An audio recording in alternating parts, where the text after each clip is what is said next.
In first edition Advanced Dungeons and Dragons, there were several different methods you could use to roll up the attributes of your character. But the only one I ever saw in use was method 4. This was you roll 4d6, count up the best 3, and throw away the fourth one. So this gives me a result of 11. No, sorry, 12. Now, this is the one that everybody uses. In more recent versions of the game, they have something called point buy, where you have a certain number of points, and you can assign them to get the attributes you want and assign them where you want. Or you have a pre-made set of attributes, preset of numbers, and you assign them where you want. Now, the problem with this is best illustrated by a movie called Jason and the Argonauts. I was watching this with a child, and there's a scene where Hercules and his friend go into the vault underneath Talos the Colossus statue. And inside they find the treasure vault of the gods, and as soon as they find it, the door shuts. And Hercules, being Hercules, rents the door open. And I explained to the child, Hercules is famous for being the strongest hero. And then Hercules decides to steal the hat pin of the gods and runs off for it, and Talos, the colossal statue, comes chasing after him. And the kid's saying, why is he doing that? That's so stupid. And I explained, Hercules is not famous for being the smartest hero. And this really illustrates the problem with being able to choose your own attributes. That when you can choose, you're always going to make a Hercules. You're going to put, if you're playing a fighter, you're going to put your highest ability in either strength or dexterity, depending on which kind of fighter you want to be. And your lowest one, you're going to put on what you consider to be your dump stat, which is usually intelligence or charisma. Now, another one that illustrates this is the movie The Odyssey. In it, Jason comes home in disguise, and the challenge is given to the suitors of his wife. Whoever can string this bow and shoot through all these axes which have loops in them can be his wife. And all the men try, and they all fail until Jason comes up, and he strings the bow and shoots through all those loops. Now, Jason is not famous for being the only one strong enough to string that bow. He's not famous, Odysseus, not famous for being the only one strong enough to string the bow. He's not famous for being so dexterous he could shoot through all those loops. He's famous for being the smartest hero.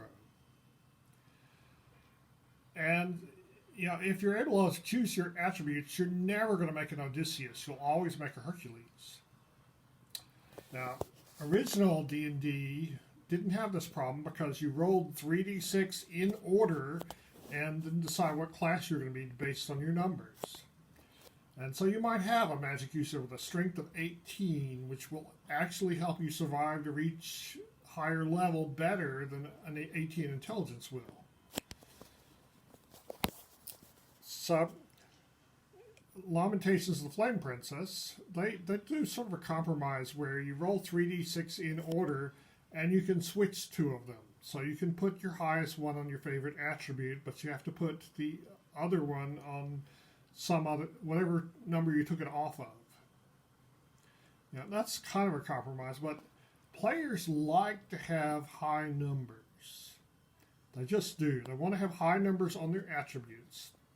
So I came up with, actually I stole this from Mazes and Minotaurs, an alternative rules someone came up with that allows me to let the players have their high number on their main attributes, but also forces them to take that high number they rolled on an attribute they don't think is that important. So what I do is every class has an assigned attribute that is their main attribute. For clerics, that'd be wisdom. For magic users, that would be intelligence. For thieves, that'd be dexterity. I let fighters pick between strength and dexterity because there are two different ways you can play a fighter. You could be a missile guy or a melee guy. So they get to pick, but only between those two. So you roll 2d6